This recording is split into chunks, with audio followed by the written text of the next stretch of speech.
this will be, 2-3 minutes. Answering questions via email as far as my last few videos. It's amazing because I get a lot of emails from a lot of people in the church. Not so much my church per se, but just ministry based, and a lot of single moms. I got my first email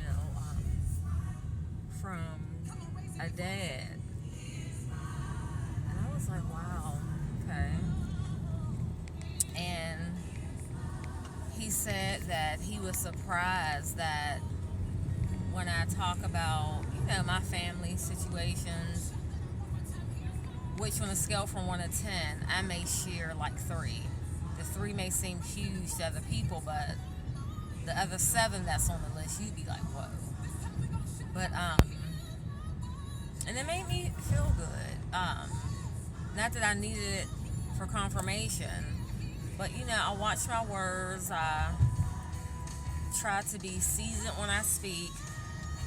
Long story short, he was saying that, from the videos that I upload, and I didn't even know he's been following my channel for the last year.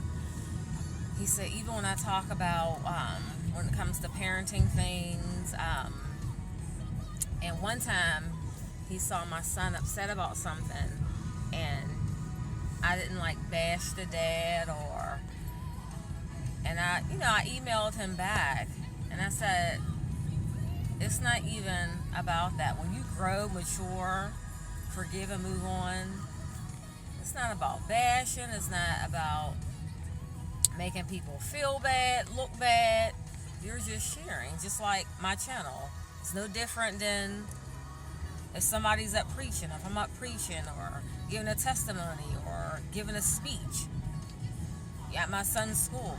You share about your personal experiences, and whatever you choose to talk about, that's your choice. But anyway, I just wanted to tell him thank you for that. And even all the moms, with the different questions that may come on and through email, it just allows me to see that, wow, even if I can help one person, Lord, thank you. And again, like I've always stated, this vlog isn't so much for, oh Jesus, that pothole, oh my gosh. That's so much like a social media, come follow my page. That's actually why I got off of Facebook. It's like, I'm not an actress, I'm not a musician, so it made no sense to me that I had 3 Facebook pages, trying to manage them every day, check emails. The limit on Facebook, I don't know how it is now, but back then, the limit was 5,000 friends. I had 3 pages that were already filled. And it's like political things, ministry things, and then some people who are friend to friend and just trying to be nebby. But I got off. It's like, for what? The people that are supposed to be in my life, I communicate with them daily. So why do I need 3 Facebook pages of 15,000 people that relatively is not really even real? They may be real online, but a lot of people mistake online popularity for their real life. It's like, no thank you. But if something ever happened to me, Jared would always have me. Jayla and Janae, they'd always have me. My sisters, my brothers, they'd be able to go on, see my face, hear my voice. And when you lose a loved one, something like this, to me, is priceless. I still look at videos of my dad, hearing his voice and things like that. It just makes a difference, But I was talking to a pastor friend of mine, and he told me to, tell my son hello. And I was like, now's probably not a good time. And he was like, why? And I said, it's not so much that you're just saying hello. I shared with him that he was on the phone with his dad and the conversation didn't go too great. And when I heard they were on the phone, he was just walking through the house and every other word was like, yes, sir, no, sir. So I'm like, okay. Because last year, was it last year or year before last? I decided to just stay out of there. Unless it's something, major going on, I leave it up to them. I'm not going to get involved with asking his dad, why don't you do this? Or why did you do this? Or unless it's something major, I stay out of it. Different things my son would complain about, speak up. Just like you would speak up in anything else. I've taught you how to speak up for yourself. There's anything you can say to anybody. It's just how you say it. Presentation is everything. And I would say, when he came in my room, I heard the very tail end. He was like, well, okay, I'll hang up then. And I didn't think he was talking to his dad, but I was just like, well, who else would he be talking to? Because I'm very strict as far as who he talks to, the hour of the day, things like that. And he just looked at me and was holding in his tears.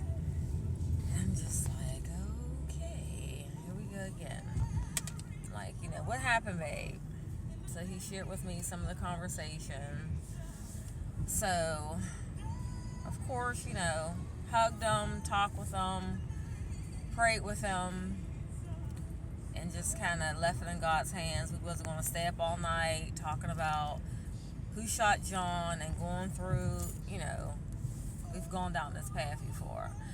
And I was talking to my pastor friend. I just really wanted to get some type of, it didn't give me, it didn't really answer all of my questions, but he's a pastor, he's a male, he's a father.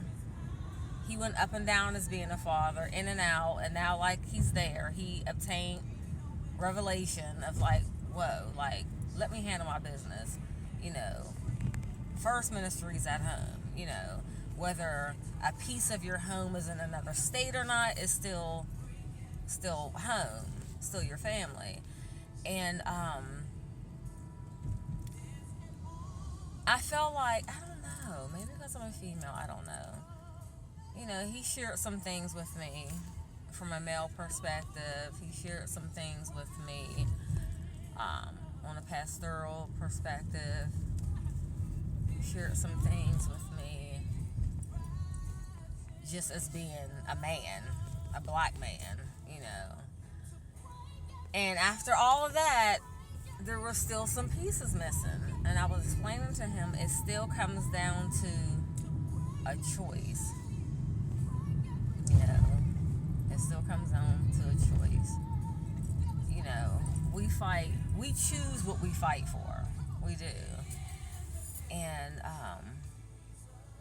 just based off of previous conversations that I've had with Jared, some things that Jared would share with me that they would talk about, some things I've talked to his father about in the past. I'm not saying that my son's an Einstein or anything like that, but he's always been very, very mature for his age.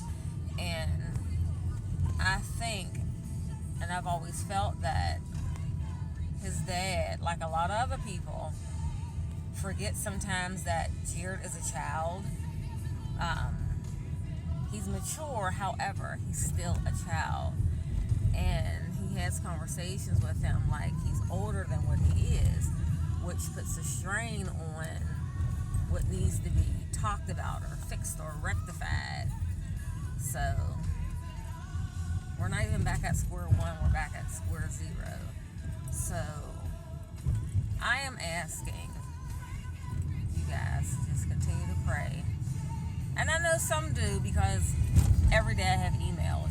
You guys have comments or questions, or, you know. But I question the people that watch my videos that actually have the audacity to wonder why, like, well, why don't you never say people's names? And it took me a long time to even, write Jared's name like under a video, and it's like, it's about privacy. Um, there's no reason that you need to know the name of my brother, or the full name, or of my son's. It's when I get questions like that in emails, I said, they're from the Black Church. Some of them, like if you go on Google or something like that, how some people have their picture and things like that. But you just know, your culture. Because it's like, okay. And then, like, the language, it's irrelevant.